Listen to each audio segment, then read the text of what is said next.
Hello दोस्तों, कैसे हैं आप लोग। और एक बार फिर से आप लोग का स्वागत है आपके अपने YouTube channel readable study point में। और मैं हूं राजिद और मैं आज आपके लिए लेकर आया हूं Bihar board 12th class 100 marks Hindi का पदखंड का 6 चैप्टर का ऑब्जेक्टिव। 6 चैप्टर है तुमुल कोलाहल कलह में, जो जयशंकर प्रसाद के द्वारा लिखा गया है। उसी का टोटल ऑब्जेक्टिव लेकर आया हूँ, जो बहुत ही इम्पोर्टेंट है एग्जाम के व्यू से। तो वीडियो को पूरा अंत तक देखिएगा और अच्छे से समझिएगा। और अगर वीडियो पसंद आए तो लाइक जरूर कर दीजिएगा, ओके। और जो लोग मेरे चैनल पर नए हैं या मेरे चैनल को अभी तक सब्सक्राइब ना किया है तो जल्द से जल्द मेरे चैनल को सब्सक्राइब करके बेल आइकन को ऑल पर सेट कर ले, ताकि हमारे वीडियो का नोटिफिकेशन सबसे पहले आप तक पहुंचे, ओके। तो बिना समय बर्बाद किए चलते हैं क्वेश्चन पर। ऑब्जेक्टिव क्वेश्चन है, पहला क्वेश्चन देख लीजिए। पहला क्वेश्चन है, जयशंकर प्रसाद हिंदी साहित्य के किस काल से संबंधित है। जयशंकर प्रसाद हिंदी साहित्य के किस काल से संबंधित है, ओके। तो जयशंकर प्रसाद हिंदी साहित्य के आधुनिक काल से संबंधित है, ओके। आधुनिक काल से संबंधित है, तो इसका आंसर डी करेक्ट हो जाएगा, आधुनिक काल, ठीक। चलिए अगला प्रश्न देखते हैं। 2 नंबर प्रश्न है कि तुमुल कोलाहल कलह में, तुमुल कोलाहल कलह में प्रसाद की रचना कहाँ से किससे ली गई, किस रचना से ली गई, ओके। यानी जो तुमुल कोलाहल कलह में जो आपका चैप्टर है, ये जयशंकर प्रसाद की किस रचना से ली गई है, तो ये कामायनी से ली गई है। मैंने अपने भावार्थ वाले वीडियो में बताया है कि ये तुमुल कोलाहल कलह में कामायनी महाकाव्य से ली गई है, तो इसका आंसर ए करेक्ट हो जाएगा, कामायनी, ठीक। चलिए अगला प्रश्न देख लेते हैं। अगला प्रश्न है 3 नंबर, निम्न में से कौन सी रचना प्रसाद जी की नहीं है। यानी जो निम्नलिखित रचनाएं हैं उसमें से कौन सी प्रसाद जी की यानी जयशंकर प्रसाद जी की नहीं है। तो चित्रधर धार ये जो है कि है जयशंकर प्रसाद की, झरना भी जयशंकर प्रसाद की कृति है, आंसू भी जयशंकर प्रसाद की कृति है, लेकिन जो साकेत है ये नहीं है। तो इसमें नहीं पूछ रहा है, तो इसका आंसर क्या हो जाएगा, साकेत। यानी आंसर डी हो जाएगा कि ये जयशंकर प्रसाद की नहीं है, साकेत, ओके। अधिकतर आपको ऑब्जेक्टिव में साकेत ही होगा ऐसा, जो नहीं होगा, ठीक।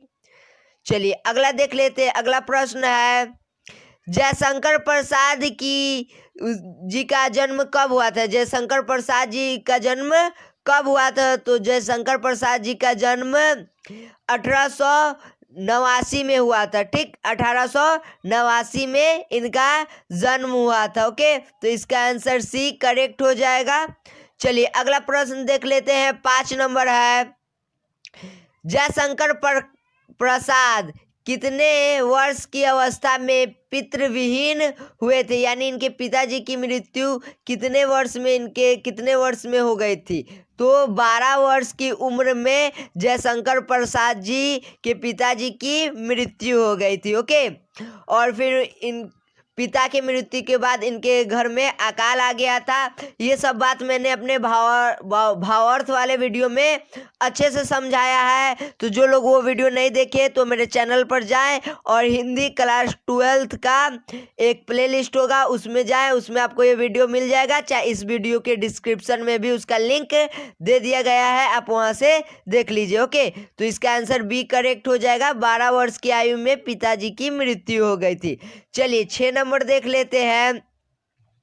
कंकाल क्या है, ठीक। यानी ये बायोलॉजी वाला कंकाल नहीं है, ये शीर्षक है कंकाल, ओके। तो ये जो शीर्षक कंकाल है ये क्या चीज है, ठीक। महाकाव्य है, कहानी है, उपन्यास है या प्रबंध काव्य है, ठीक। तो देख लीजिए ये एक उपन्यास है, ओके, नोवेल है, ओके। कंकाल क्या है, एक नोवेल है। तो इसका आंसर डी नहीं, इसका आंसर सी करेक्ट हो जाएगा, उपन्यास, ओके।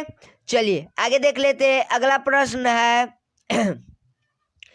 प्रसाद जी का जन्म कहाँ हुआ था? प्रसाद जी का जन्म कहाँ हुआ था? तो मैंने अपने भावार्थ वाले वीडियो में बताया है कि प्रसाद जी का जन्म वाराणसी में हुआ था, वाराणसी यूपी में हुआ था। तो इसका आंसर भी क्या हो जाएगा? सी करेक्ट हो जाएगा, वाराणसी। ओके, चलिए 8वां प्रश्न देख लेते हैं। 8वां प्रश्न है, कात्यायनी प्रसाद जी की किस प्रकार की कृति है? जो कात्यायनी है वो प्रकाश जी की किस प्रकार की कृति है? तो ये है प्रबंध काव्य है। ठीक, प्रबंध काव्य है। तो इसका आंसर बी करेक्ट हो जाएगा, प्रबंध काव्य। ओके, चलिए अगला प्रश्न देखते हैं। अगला प्रश्न है, सजल जलपात में कौन सा अलंकार है? सजल जलपात में कौन सा अलंकार है? तो सजल जलपात में रूपक अलंकार है। ठीक, क्या है? रूपक अलंकार है। तो इसका आंसर ए करेक्ट हो जाएगा, रूपक अलंकार। ओके, चलिए अगला प्रश्न देखते हैं। 10 नंबर की, चातकी किसके लिए तरसती है? जो चातकी है वो किसके लिए तरसती है? तो चातकी है स्वाति नक्षत्र की पहली बूंद के लिए तरसती। यानी चातकी एक प्रकार का छोटा सा पक्षी है, ठीक है, पतंगी जिसको मान सकते हैं आप। तो एक स्वाति नक्षत्र होता है, तो उस नक्षत्र में कहा जाता है कि पहला बारिश का बूंद धरती को छूता है, तो वो वही पहले बारिश के बूंद के लिए वो तरसते रहती। ओके, कौन? तो चातकी। चातकी एक पक्षी छोटा सा, या जिसको पतंगी कह सकते हैं। तो ये स्वाति नक्षत्र की पहली बूंद यानी वर्षा की बूंद के लिए तरसते रहती। ओके, चलिए 11 नंबर प्रश्न देख लेते हैं। 11 नंबर प्रश्न है, जयशंकर प्रसाद ने किस भाषा में काव्य रचना की है? जयशंकर प्रसाद ने किस भाषा में, ठीक है ना, भाषा में काव्य रचना की है? तो उन्होंने खड़ी बोली में अपने काव्य रचना की है। देखिए शुरू में तो ऐसे ब्रज भाषा का भी उपयोग किए थे, लेकिन बाद में इन्होंने एक अपना मूल्य भाषा चुन लिया, खड़ी बोली। ओके, तो इसका आंसर सी करेक्ट हो जाएगा, खड़ी बोली। चलिए 12 नंबर प्रश्न देख लेते हैं। 12 नंबर प्रश्न है, तुमुल कोलाहल कलह में कात्यायनी किस सर्ग से ली गई है? किस सर्ग से ली गई है? तो ये भी मैंने अपने वीडियो में, भावार्थ वाले वीडियो में बताया कि निर्वेद सर्ग से ली गई है। ओके, तो आंसर सी करेक्ट हो जाएगा, निर्वेद सर्ग। ठीक, अगर आप लोग को किसी भी चीज़ का पीडीएफ चाहिए तो आप मेरे टेलीग्राम को ज्वाइन कर लीजिए। वहाँ पर आपको सारा चीज़ का पीडीएफ एकदम मुफ्त मिलेगा, एकदम फ्री में, कोई पैसा नहीं देने का जरूरत है। ओके, एकदम फ्री में आपको मिल जाएगा। इस वीडियो के डिस्क्रिप्शन में लिंक है, आप वहाँ से जाइए और टेलीग्राम चैनल पर जुड़ जाइए। ओके, एकदम फ्री में आपको सब कुछ का नोट्स मिलेगा, गेसिंग क्वेश्चन का भी, या कोई भी आपको गेस पेपर आएगा तो सबका नोट्स आपको पीडीएफ फ्री में मिल जाएगा। ओके, तो आप जुड़ जाइए जल्दी से मेरे पीडीएफ लेने के लिए मेरे टेलीग्राम चैनल से। ओके, चलिए अगला देख लेते हैं। अगला है 13 नंबर प्रश्न, देवी प्रसाद साहू जयशंकर प्रसाद के कौन थे? देवी प्रसाद साहू जयशंकर प्रसाद के कौन थे? तो ये पिता थे। ये क्या थे? देवी प्रसाद पिता थे किसके? जयशंकर प्रसाद के। ओके, तो इस बात को हमेशा ध्यान रखना, ये मैंने भावार्थ वाले वीडियो में भी बताया अच्छे से। तो इसका आंसर सी करेक्ट हो जाएगा, पिता। चलिए 14 नंबर प्रश्न देख लेते हैं कि मैं उषा की ज्योति में कौन सा अलंकार है? ठीक, कौन सा अलंकार है? तो अनुप्रास अलंकार है। इसमें कौन सा अलंकार है? मैं उषा की ज्योति में अनुप्रास अलंकार है। तो इसका आंसर बी करेक्ट हो जाएगा। ठीक, चलिए 15वां क्वेश्चन देख लेते हैं कि जयशंकर प्रसाद की कौन सी कृति नहीं, यानी जो निम्नलिखित में से जयशंकर प्रसाद की कृति कौन सी नहीं है?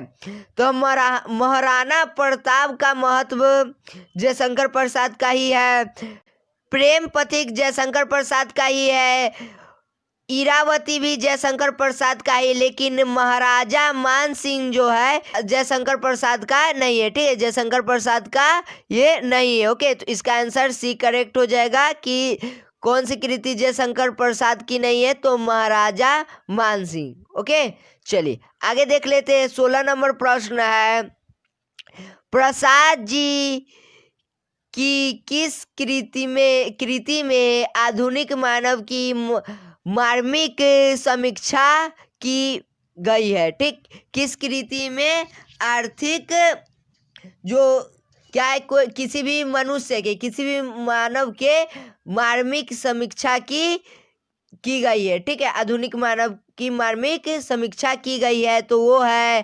कात्यायनी में ही क्या क्या है, मार्मिक समीक्षा का वर्णन किया गया है। ओके, तो इसका आंसर डी करेक्ट हो जाएगा। ओके, चलिए अगला प्रश्न देख लेते हैं। 17वां प्रश्न है कि इनमें से कौन सी पुस्तक प्रसाद जी की नहीं है, यानी जो निम्नलिखित है उसमें से कौन सी पुस्तक जयशंकर प्रसाद जी की नहीं है। ओके, तो आंसू उनकी है, इंद्रजाल भी उन्हीं की है, आंधी भी उन्हीं का है, लेकिन शिवाजी का महत्व जो है उनका नहीं है, तो इसका आंसर डी करेक्ट हो जाएगा। ओके, क्योंकि इसमें नहीं पूछ रहा है ना, अगर है पूछता तो इस सब में से कोई एक रहता।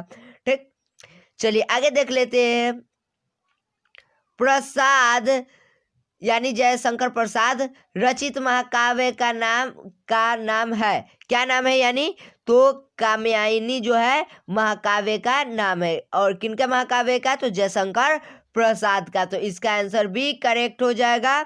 चलिए अगला प्रश्न देख लेते हैं। 19 नंबर प्रश्न है, कौन सी रचना जयशंकर प्रसाद जी की नहीं है। ठीक, यानी कौन सी रचना जयशंकर प्रसाद जी की नहीं है, तो वो है सूरसागर। ठीक, सूरसागर इनकी नहीं है, तो इसका आंसर भी करेक्ट हो जाएगा। ओके, चलिए अगला प्रश्न 20 नंबर देख लेते हैं कि जयशंकर प्रसाद और शंभू रतन एक दूसरे के क्या लगते थे। ठीक, या लगते थे, क्या लगते थे, तो चलिए देख लेते हैं क्या लगते थे। तो ये दोनों जो है कि जयशंकर प्रसाद और शंभू रतन, ये दोनों आपस में भाई भाई है। ठीक, यानी बड़े भाई का नाम है शंभू रतन और छोटे भाई का नाम है जयशंकर प्रसाद। ठीक, चलिए 21 नंबर प्रश्न देख लेते हैं कि मनुष्य का शरीर क्यों थक जाता है, जो मनुष्य है उसका शरीर क्यों थक जाता है, तो ये आप अपने पठित पाठ के आधार पर इसको बताना है। तो ये है कि मन की चंचलता के कारण,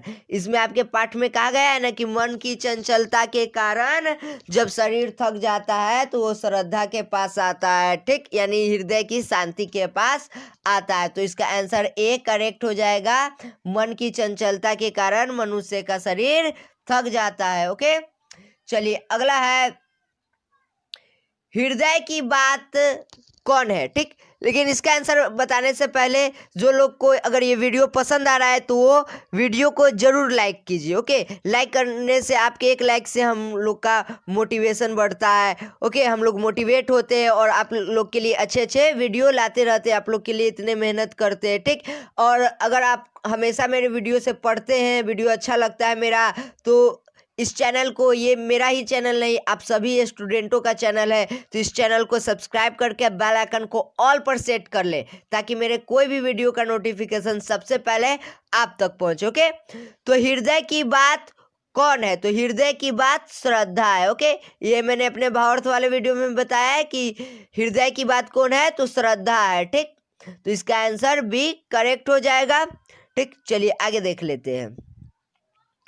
मनु की संतानें कहलाती है, तो ये भी आप पठित पाठ के आधार पर बता सकते हैं कि मनु की संतानें क्या कहलाती है, तो मनुष्य कहलाती है। मनु की संतानें यानी मन का और श्रद्धा का जो भी संतान होगा वो क्या कहलाएगा, मनुष्य कहलाएगा। ओके, तो इसका भी आंसर बी करेक्ट है। और कैसे कहलाएगा ये सारी बातें मैंने अपने भावार्थ वाले वीडियो में बताया है, तो डिस्क्रिप्शन में लिंक है, उस वीडियो को जरूर देखिए, तो आपको सारा ऑब्जेक्टिव समझ में आ जाएगा। ओके, चलिए आगे देख लेते हैं कि मलय की बात कौन है, मलय की बात कौन है, तो मलय की बात भी श्रद्धा है। ठीक है ना, मलय की बात कौन है, तो श्रद्धा है। ठीक, यानी शांति का, हृदय की शांति कौन है, श्रद्धा है। ठीक, तो इसका भी आंसर भी करेक्ट हो जाएगा। चलिए अगला प्रश्न देख लेते हैं। लास्ट प्रश्न है कि निर्धर का शाब्दिक अर्थ क्या होगा, निर्धर का शाब्दिक अर्थ क्या होगा, तो आप लोग अगर बचपन में दोहे वहे पढ़े होंगे तो वहाँ पर बादलों का जिक्र निर्धर के लिए किया गया है, या आपके इस चैप्टर में भी निर्धर का जो बात किया गया है वो बादल के लिए कहा गया है। ओके, तो इसका आंसर ए करेक्ट हो जाएगा, बादल। ठीक, तो ये 25 क्वेश्चन बहुत ही इंपॉर्टेंट है आपके एग्जाम के लिए, तो वीडियो को पूरा अंत तक देखिएगा और अच्छे से समझिएगा। अगर एक बार ना समझ में आए तो दूसरे बार रिपीट कीजिएगा। ओके, समझ में आया तो आपको अच्छे से समझ में आ जाएगा और याद भी हो जाएगा। और वीडियो पसंद आया तो लाइक जरूर कीजिए, और जो लोग मेरे चैनल पर नए हैं तो मेरे चैनल को सब्सक्राइब करके ऑल पर बेल आइकन को सेट कर ले, ताकि हमारे जो भी चैनल पर कोई भी नया वीडियो अपलोड होगा उसका नोटिफिकेशन सबसे पहले आप तक पहुंच जाएगा और आप उस वीडियो से पढ़कर अच्छे मार्क्स एग्जाम में ला सकते हैं। ओके, तो आज भर के लिए इतना ही। गुड बाय, जय हिंद।